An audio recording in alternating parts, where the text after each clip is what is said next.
మేనిఫెస్టోలో చెప్పిందే ముఖ్యమంత్రి వైఎస్ జగన్మోహన్ రెడ్డి చేస్తున్నారని మంత్రి చెల్లుబోయిన వేణుగోపాల్ అన్నారు. అసెంబ్లీలో సోమవారం ఆయన మీడియాతో మాట్లాడారు. పేదవాడికి మంచి చేసిన సీఎం జగన్ను ఓడిస్తానంటున్న చంద్రబాబు వచ్చే ఎన్నికల తర్వాత కనుమరుగవుతాడని హెచ్చరించారు. చంద్రబాబును నమ్మితే మోసపోయినట్లేనని అన్నారు. సీఎం జగన్ పాలనలో రాష్ట్రంలో పేదరికం గణనీయంగా తగ్గిందన్నారు. పేదవాడు భద్రతతో బతుకుతున్నాడని చెప్పారు. రాజ్యాంగ నిర్మాతలు ఇదే కోరుకున్నారని అన్నారు. అయినా దుష్ట చతుష్టయం ధనదాహంతో సీఎం జగన్ పాలనపై అసత్య ఆరోపణలు చేస్తుందని మండిపడ్డారు. చెల్లుబోయిన రెండంకెల పేదరికం ఒక అంకెకి వచ్చి 4% తగ్గిందనంటే ఇది కదా పాలన, ఇది కదా రాజ్యాంగం మనకు చెప్పింది, ఇది కదా రాజ్యాంగ నిర్మాత కోరుకున్నటువంటి పరిపాలన.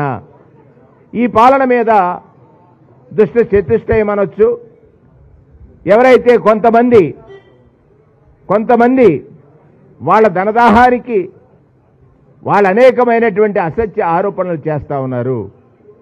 సుమారు 40 సంవత్సరాలు క్రితం ఒక ఐరన్ అంటే ఇనుముగా వచ్చాడు చంద్రబాబు నాయుడు. తన మామగారు పెట్టినటువంటి పార్టీని లాక్కున్నాడు, ఇనప ముక్కగా తుప్పు పట్టేశాడు. ఈ రాష్ట్రంలో ఉన్న అన్ని వ్యవస్థల్ని, ఒక్క వ్యవస్థ కాదు, ఈ దేశానికి 4 పిల్లర్స్ ఉన్నాయి. ఒకటి న్యాయ వ్యవస్థ, రెండవది రాజకీయ వ్యవస్థ, మూడవది అధికార వ్యవస్థ, నాలుగవది మీడియా వ్యవస్థ.